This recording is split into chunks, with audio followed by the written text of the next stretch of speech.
আমি ধম্মচক্র। ধম্মচক্র অর্থাৎ ধর্মের চক্র। আমি ভগবান বুদ্ধের সাথে থাকি সর্বসময়ের জন্য। আমি সবসময় ওনার মস্তকের পিছনে অবস্থান করি। আপনি আমাকে আভা, অরা, চমক অথবা সূর্যরশ্মি বলে থাকেন। মোটামুটি 2548 বর্ষ পূর্বে ভগবান বুদ্ধ তার 5 সাথীকে মহানাম, বপ্প, কৌডিন্যে, অশ্বজিৎ এবং ভাড্ডিয়ের সাথে সারনাথের ঈশিপত্তন মৃগদায়ে, বর্তমানে যা বারাণসী বা বেনারস বলে পরিচিত,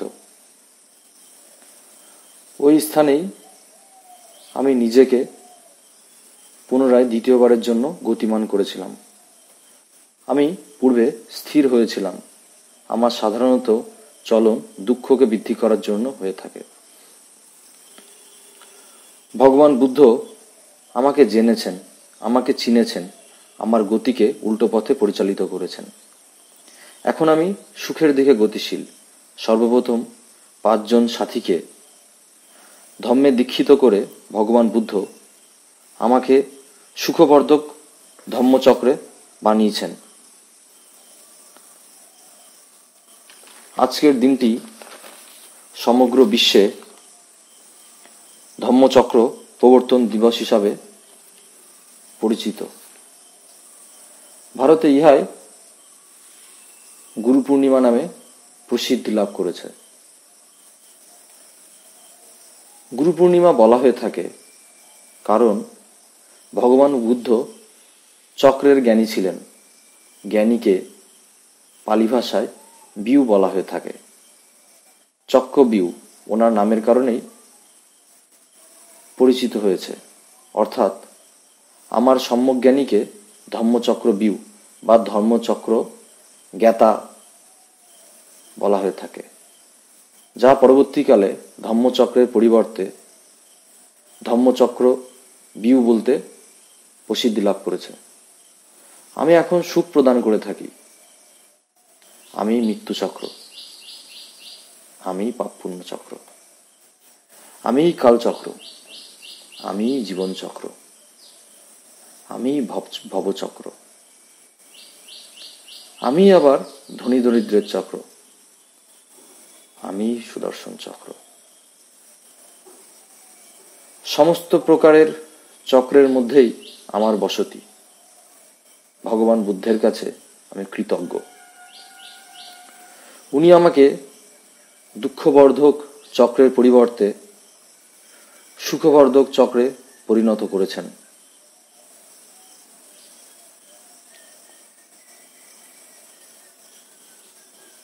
আমার জীবনকাল প্রায় 2500 বর্ষের হয়ে থাকে।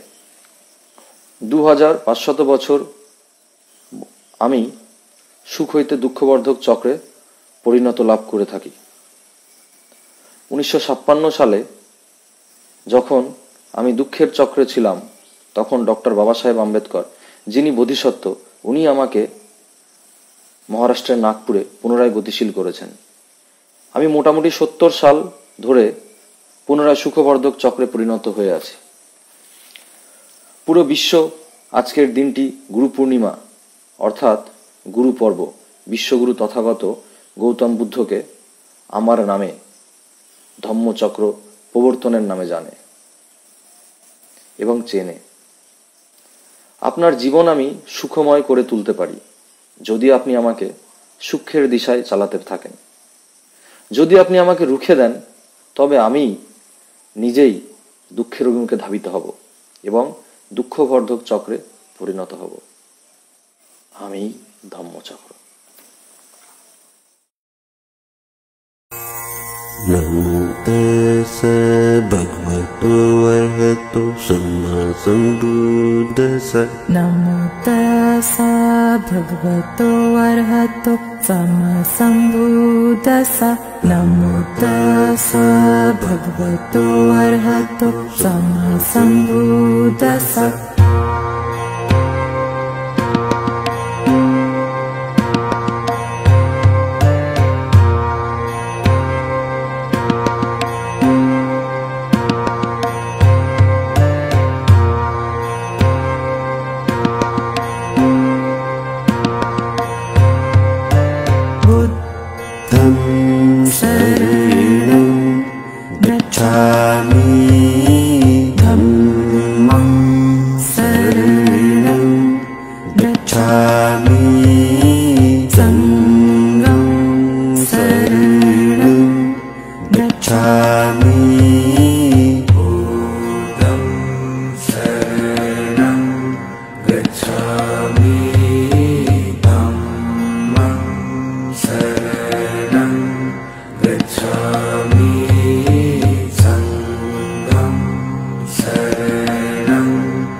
विरमणि सिक्खापदं स्मादयामि पानातिपाता विरमणि सिक्खापदं स्मादयामि पानातिपाता विरमणि सिक्खापदं स्मादयामि बुद्धं शरणं गच्छामि धम्मं शरणं गच्छामि संघं शरणं गच्छामि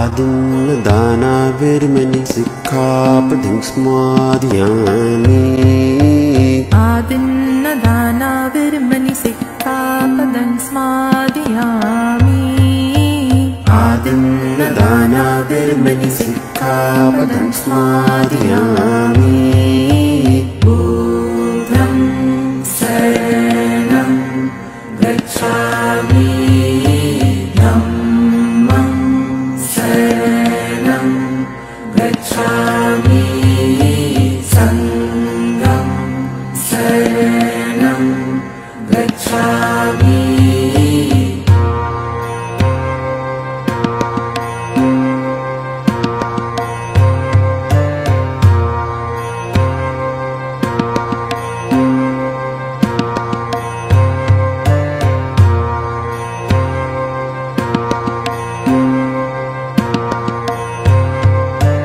कामेश मिच्छाचार विरमणि सिक्खापदं स्मादयामि कामेषु मिच्छाचार विरमणि सिक्खापदं स्मादयामि कामेषु मिच्छाचार विरमणि सिक्खापदं स्मादयामि बुद्धं शरणं गच्छामि धम्मं शरणं गच्छामि संघं शरणं गच्छामि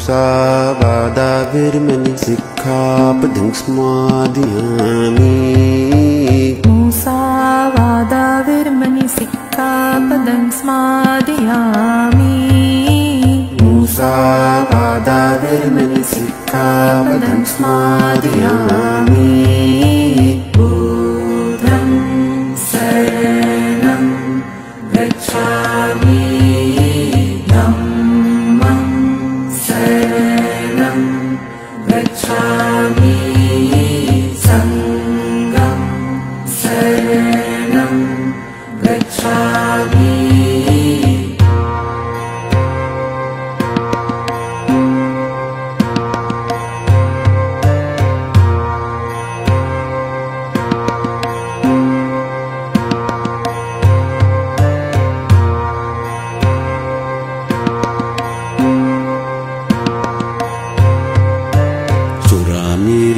चिपमटकण विरमणि सिक्खापदं स्मादयामि चुरामेरिमज्जिपमटकण विरमणि सिक्खापदं स्मादयामि चुरामेरिमज्जिपमटकण विरमणि सिक्खापदं स्मादयामि बुद्धं शरणं गच्छामि धम्मं शरणं गच्छामि संघं शरणं गच्छामि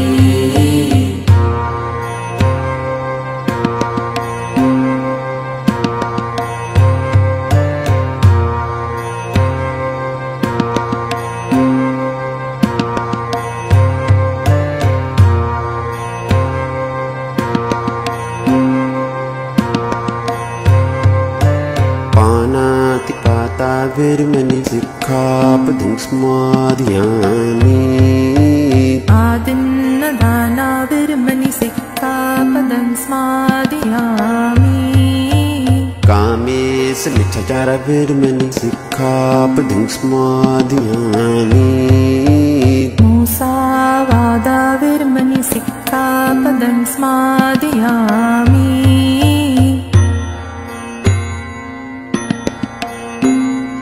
सूरा मेरे मज पमान ठण वेरमणि सिक्खापदं समादयामि बुद्धं शरणं गच्छामि बुद्धं शरणं गच्छामि धम्मं शरणं गच्छामि धम्मं शरणं गच्छामि संघं शरणं गच्छामि संघं शरणं गच्छामि द्वितीयंपि बुद्धं शरणं गच्छामि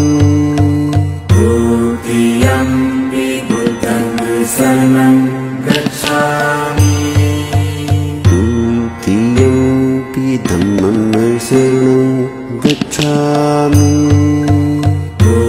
द्वितीयंपि धम्मं शरणं गच्छामि द्वितीयंपि संघं शरणं गच्छामि द्वितीयंपि संघं शरणं गच्छामि तृतीयंपि बुद्धं शरणं गच्छामि तृतीयंपि बुद्धं शरणं गच्छामि तृतीयंपि धम्मं शरणं गच्छामि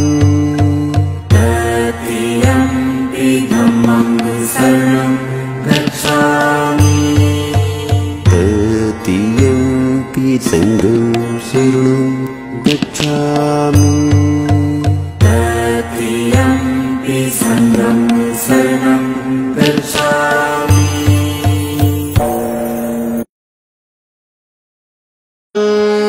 बुद्धं शरणं गच्छामि